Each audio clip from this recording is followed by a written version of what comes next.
The central theme of this week is the formation of class system. As Eric Lott in his article Class says that even though leaders like Abraham Lincoln put forward the idea of American exceptionalism, it is controlled by many factors, primarily capitalism. Eric Lott argues that the ruling class desires and cultural investment have influenced everything, and even canonical ideas such as American character, progress, and dream is influenced by class. Class system is dynamic, which means it's evolving, and people belonging in that class have a self-conscious that enables them to identify themselves. In the early 1600s, there were only the owners and the laborers. This classification and recognition of differences based on status can be read along the lines of already established sumptuary laws of Massachusetts. This was the beginning of class separation, and then we see the rise of corporation, which further pushed the classes apart. One of the very prominent examples of the class division comes from the reading of Lowell Mill Code. It draws a picture of how the accumulation of capital changed the intention of the company towards cost reduction and pushed the employees further into harder labor. The oppression of the upper class was visible whenever lower class chose options that hurt the upper class. For example, joining rallies were frowned upon as it conflicted with the capitalist interest.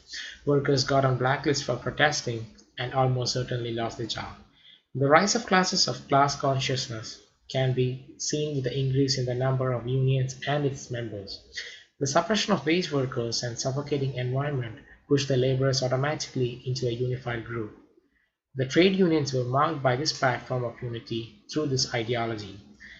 In the May 1871 issue of the Atlantic Monthly, the writer Richard J. Hinton talks about the relevance of unions because they grew creatively and developed sociological forces which demand the attention alike of those who administer affairs. Richard notes a steady rise in the number of participant unions. As a result of growing democratic movement, the people of lower class pushed to attain the same status as that of ruling class. But the results were not unfavorable as the class distinction were purely based on the money in hand which brought the power. The 1900s saw a rise of big businesses and a new class of millionaires.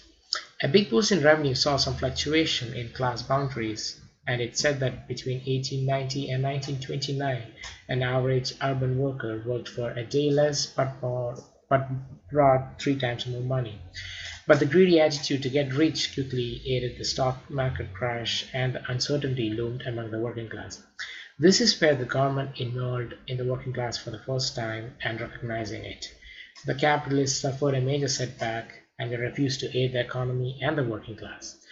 It was the government who decided to revive the working class through welfare capitalism, which meant that the government took responsibility of the working class and aided them.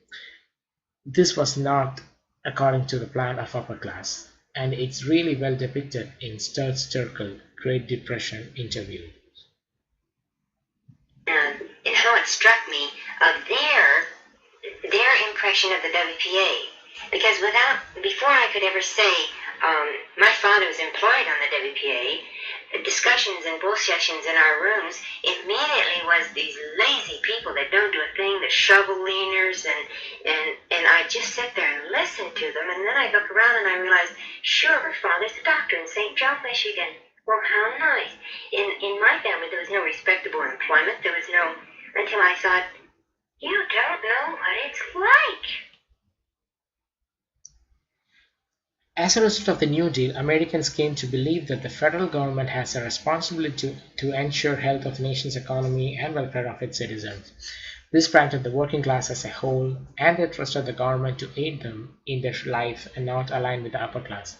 Even with all this, class boundaries were kept intact by practices. One of the major examples happened in 1980s when there were 100,000 millionaires every year, but the average annual earnings of the bottom 20% decreased rapidly.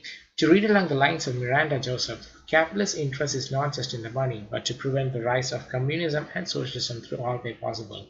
And with the continuous work of trying to attach government to the side of capitalism through laws and lobbying, society was categorized into sections of people called classes, and it was very hard for them to come out of it.